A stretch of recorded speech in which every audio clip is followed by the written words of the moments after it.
صباح الخير.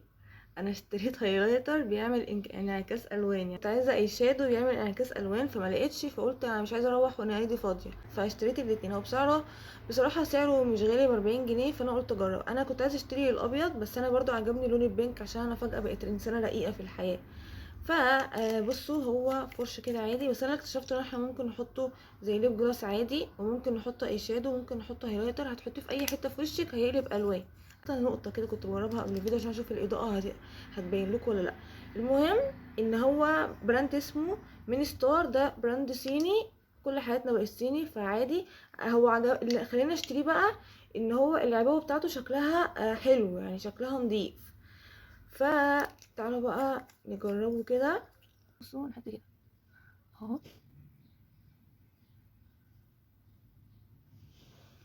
طيب دي اهي ودي اهي، في فرق صح؟ طب استنوا كده نحط البينك. هاتي خدتك التاني البينك كده، باين صح؟ بصوا باين، مش قوي.